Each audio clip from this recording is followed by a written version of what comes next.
প্রতিটা দিনের শুরুটা হয় একইভাবে সূর্য ওঠে, কাজকর্মগুলো একইভাবে শুরু হয়। তবুও দিনটা শেষ হতে হতে কোথাও যেন প্রতিটা দিনের গল্প আলাদা হয়ে যায়। কেউ যেন খুব নিপুণভাবে নিঃশব্দে আমাদের প্রতিটা দিনের গল্প খাতার নতুন পাতায় এক একটা করে লিখতে শুরু করে। রবিবারের সকালগুলো এমনিতেই শুরু হয় অন্যান্য দিনের তুলনায় একটু অলসভাবে, একটু ধীরগতিতে। এবছর আজকেই প্রথম ইলিশ মাছ পেলাম। আগের দিন পিসি জিজ্ঞাসা করে গিয়েছিল, বাজারে এখন ভালো ইলিশের আমদানি হচ্ছে, পরের দিন আনবো কি? আমি বলেছিলাম ঠিক আছে এনো, কিন্তু দামের দিকটাও খেয়াল রেখো।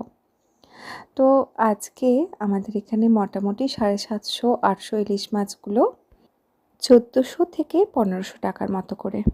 আপনাদের ওদিকে ইলিশের দাম কেমন যাচ্ছে? মাছটা নিয়ে আজকে দুপুরে রান্নাটা বসিয়ে দিলাম, আর তার সাথে আজকে একটা রেসিপিও আপনাদের সঙ্গে শেয়ার করে নিলাম।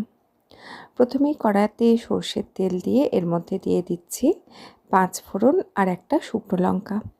এগুলো হালকা ভাজা গন্ধ উঠে গেলে এর মধ্যে দিয়ে দিলাম কেটে রাখা কচুর পরিমাণটা বেশি ছিল বলে আমি কিন্তু কোনো রকম আলু দিইনি, আপনারা কচুর সঙ্গে আলুও দিতে পারেন। মাঝারি আঁচে কচুরগুলোকে হালকা প্রথমে ভেজে নিলাম। হালকা ভাজা গন্ধটা উঠে যেতে এর মধ্যে দিয়ে দিলাম মূলো আর কুঁদরি। মূলো আর কুঁদরিগুলোকে একটু ছোট করে কেটে নিয়েছি। আর দিয়ে দিচ্ছি স্বাদ অনুযায়ী নুন আর অল্প একটু হলুদ গুঁড়ো। এগুলোকে দিয়ে মাঝারি আঁচে বা মাঝারির থেকে একটু আঁচটা কম করে হালকা করে ভাজতে থাকবো, যতক্ষণ না সবজিগুলোর থেকে একটা ভাজা গন্ধ উঠে যাচ্ছে। সবজিগুলো একদিকে ভাজা হতে থাক, তার মাঝে আমরা এই রান্নার মশলাটা রেডি করে নেব। নিয়ে নিয়েছি কিছুটা পরিমাণ কুচিয়ে নেওয়া আদা, গোটা জিরে, এখানে নিয়েছি গোটা ধনে, একটা শুকনো লঙ্কা, আগে নিয়ে নিয়েছি বেশ কিছুটা পরিমাণ কাঁচা লঙ্কা। সামান্য জল দিয়ে ভালোভাবে একটা মসৃণ পেস্ট বানিয়ে নেব। এতটা কিন্তু লাগবে না, আমি একটু বেশি করেই করেছি। এদিকে কিন্তু সবজিগুলো বেশ ভালো মতো ভাজা হয়ে সুন্দর একটা গন্ধ বেরিয়ে গেছে। এবারে এর মধ্যে বেটে রাখা বেশ কিছুটা মশলা দিয়ে দিলাম। এখন মাঝারি আঁচে বা মাঝারির থেকে আঁচটা একটু বেশি করে সবজিগুলোকে ভাজতে থাকবো। একদিকে সবজিটাও ভাজা হবে, অন্যদিকে কিন্তু মশলার থেকে বেশ সুন্দর কষানো গন্ধটাও বেরিয়ে যাবে। এই রান্নাতে সবজির সঙ্গে মশলাটাকে কষানোর সময় একটু ধৈর্য ধরে এই সময়টা করে নিতে পারলেই ব্যাস কেল্লা ফতে, রান্নার স্বাদ আর গন্ধ ভালো হবেই। যখন কষানো সুন্দর গন্ধটা বেরিয়ে যাবে, এবারে এর মধ্যে দিয়ে দিচ্ছি পুঁইশাক। একদম নরম কচি ডগার পুঁইশাকগুলো ছিল। সব পুঁইশাকগুলো দিয়ে একটু নাড়াচাড়া করে এবারে ঢাকা দিয়ে রেখে দেবো যতক্ষণ না ভালো মতো সেদ্ধ হয়ে যাচ্ছে। আর পুঁইশাকের জলটাতেই এই সবজিগুলোও সেদ্ধ হবে বা পুরো তরকারিটা সেদ্ধ হবে। বাড়তি করে আলাদা করে কোনো রকম জল যোগ করব না, তবে মাঝে মাঝে নাড়াচাড়া করে নেব যাতে সবজিগুলো নিচের দিকে ধরে না যায়। সকাল থেকে রাত্রি, আবার রাত্রি থেকে সকাল, প্রকৃতিকে অদ্ভুত নিয়মে বাঁধা। সবাই যে যার কাজ একটা সুনির্দিষ্ট নিয়মে করে চলেছে। রেনলিলি ফুলটায় দেখলাম একটা মৌমাছি বসে আছে। রেনলিলি ফুলের কি মধু হয় জানি না, বেশ সুন্দর লাগছিল দেখতে দৃশ্যটা। আপাত দৃষ্টিতে রান্নাকে ছাপোষা মনে হলেও আমার কিন্তু মনে হয় অন্যরকম।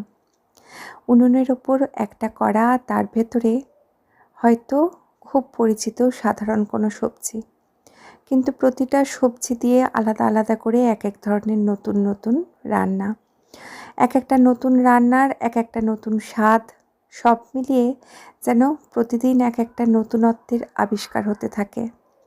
কিছু তরকারিতে আমরা চাই সবজিগুলো সেদ্ধ হবে কিন্তু গোটা গোটা থাকবে, আবার কিছু তরকারিতে আমরা চাই সবজিগুলো সেদ্ধ হওয়ার সাথে একটু যেন গলে যায়।